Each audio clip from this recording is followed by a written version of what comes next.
सलाम प्रणाम खमा घनीसा। मैं हूँ कनुप्रिया। स्वागत है आपका कहानी विद कनुप्रिया में। और आज की कहानी है दो पत्तों की कहानी। और ये कहानी हमें बताती है कि जीवन जीने के दो तरीके होते हैं। एक होता है सकारात्मक रवैया, जिसको लेकर हम अपने जीवन को सुखद और आनंदित बना सकते हैं, और एक होता है नकारात्मक रवैया, जो कि हर खुशी में भी कोई ना कोई कमी ढूंढ ही लेता है। तो बढ़ते हैं कहानी की तरफ।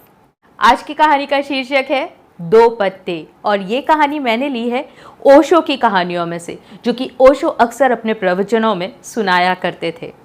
बहुत समय पहले की बात है, गंगा किनारे एक पुराना पीपल का पेड़ था। पहाड़ों से उतरती हुई गंगा पूरे वेग के साथ बह रही थी। तभी उस पीपल के पेड़ से दो पत्ते उस नदी में जा गिरे। एक पत्ता आड़ा गिरा और दूसरा पत्ता सीधा गिरा। जो पत्ता आड़ा गिरा वो अड़ गया और वो ये कहने लगा कि वो नदी को किसी भी हालत में आगे बढ़ने नहीं देगा। वो उसका जो मार्ग है वो अवरुद्ध करेगा और उसे अपने गंतव्य तक नहीं पहुंचने देगा। वो गंगा को चुनौती देने लगा कि कुछ भी हो जाए गंगा, आज तो मैं तुझे यहीं रोक कर मानूंगा और तुझे आगे किसी भी हाल में बढ़ने नहीं दूंगा। लेकिन नदी तो अपने वेग से बढ़ती ही जा रही थी। इस बात से बिल्कुल अनजान थी कि कोई पत्ता उसके मार्ग को रोकने की कोशिश कर रहा है। लेकिन वो पत्ता लगातार संघर्ष कर रहा था, पूरा जोर लगा रहा था, भरसक प्रयास कर रहा था कि वो नदी को वहीं रोक दे और उसे आगे ना बढ़ने दे। और इस बात से वो बिल्कुल अनजान था कि वो कितना ही संघर्ष क्यों ना कर ले, कितना ही थक जाए, कितना ही वो चूर हो जाए, उसे पहुंचना तो वही है जहां नदी उसे बहाए ले जा रही है। लेकिन अब से तब तक का उसका जो समय है वो पूरा समय संघर्ष और संताप का बन जाएगा।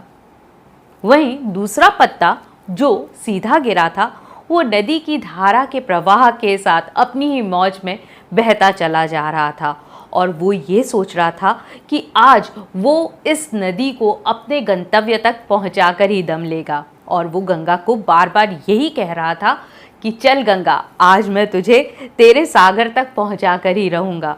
और वो भी इस बात से बिल्कुल अनजान था कि वो नदी का साथ दे या ना दे, नदी तो अपने गंतव्य तक पहुंच कर ही रहेगी।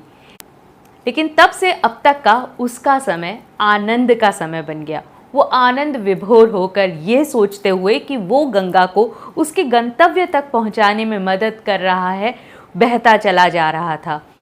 लेकिन आड़े पत्ते की तरह सीधे पत्ते को भी नहीं पता था कि वो गंगा का साथ दे या ना दे, गंगा तो अपने गंतव्य तक पहुंच कर ही रहेगी। जो पत्ता नदी से लड़ रहा था उसकी जीत का कोई उपाय नहीं था, और जो पत्ता नदी के साथ अपनी ही मौज में बहता चला जा रहा था उसकी हार का भी कोई उपाय नहीं था। तो इस कहानी के माध्यम से ओशो ये कहना चाहते हैं कि ईश्वर की इच्छा के बगैर हम कुछ भी नहीं कर सकते हैं। चाहे तो आप अपनी ज़िंदगी को आनंद से भर लें या फिर आप अपनी ज़िंदगी को संघर्षों से भर लें, इतना फ्रीडम हमेशा आपके पास रहता है। तो सर्वशक्तिमान की इच्छा के विरोध जाकर आप अपने जीवन को संघर्ष और संताप से भर लेते हैं, या फिर आप अपना जीवन ईश्वर के समर्पण में गुजार दें और आनंद विभोर होकर उस सीधे पत्ते की तरह अपने जीवन को आनंद से और खुशियों से भर लें। तो ये कहानी आपको कैसी लगी मुझे ज़रूर बताइएगा, और अगर आपको ये वीडियो पसंद आया तो इस वीडियो को ज़रूर लाइक कीजिए, मेरे चैनल को सब्सक्राइब कीजिए। और हाँ, अगर आप मेरे माध्यम से आपकी कहानी सुनवाना चाहते हैं तो ज़रूर आप अपनी कहानी मुझे मेरे ईमेल पर भेज सकते हैं, जिसका लिंक मैं आपको डिस्क्रिप्शन बॉक्स में दे रही हूँ।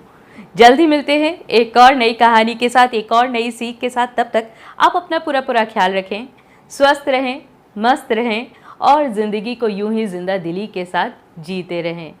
Take care, bye bye, see you soon.